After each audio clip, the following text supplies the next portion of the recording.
বিনিয়োগ বাড়ানোর ক্ষেত্রে আলোচনা আসছে এবং তার কি আগ্রহ প্রকাশ করেছে আরো অধিকতর বিনিয়োগের জন্য এবং এই জন্য দুই দেশে যে চেম্বার আছে টার্কি বাংলাদেশ চেম্বারকে আরো শক্তিশালী করার ব্যাপারে আলোচনা এসছে। নির্বাচন নিয়ে আলোচনা হয়েছে এবং সবাই নির্বাচনের অপেক্ষায় আছে।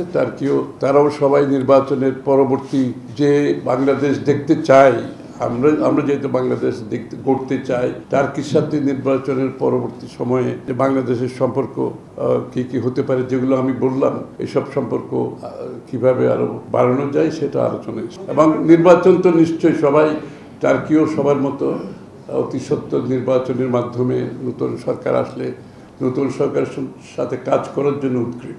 না, প্রতিরক্ষার ব্যাপার আমরা কোনো ওইভাবে আলোচনা করে নাই। তবে টার্কির সাথে বাংলাদেশের যে বিনিয়োগের বিষয়টা আছে, সেখানে অনেক বিনিয়োগের মধ্যে পরবর্তীতে সেটা হয়তো আলোচনা আসতে পারে।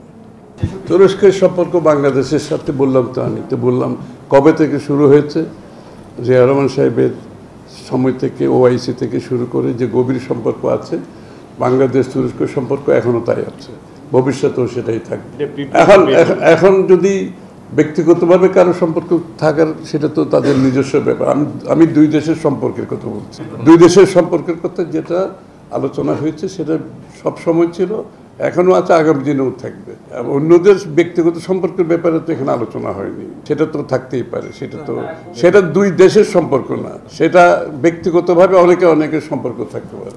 এইটা আমরা টেক্সটাইল তো একটা বড় এলাকা আছে আমাদের, মেডিকেল ইকুইপমেন্ট ওরা ভালো করে, আরও কিছু কিছু এরিয়াতে যেখানে ওদের এনার্জিতে আছে, হেলথে আছে, ফার্মাসিউটিক্যালসও টার্কিশদের কিছু স্ট্রেংথ আছে।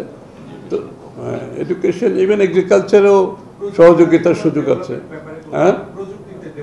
হ্যাঁ, টেকনোলজির কথা আমরা বলেছি, টেকনোলজির কথা আলাপ হয়েছে, যেখানে স্কিল ডেভেলপমেন্ট টেকনোলজির ব্যাপারে আলোচনা হয়েছে এবং টার্কিশ যে তাদের পক্ষ থেকে সহযোগিতা, আমরা একসাথে কাজ করবো এখানে।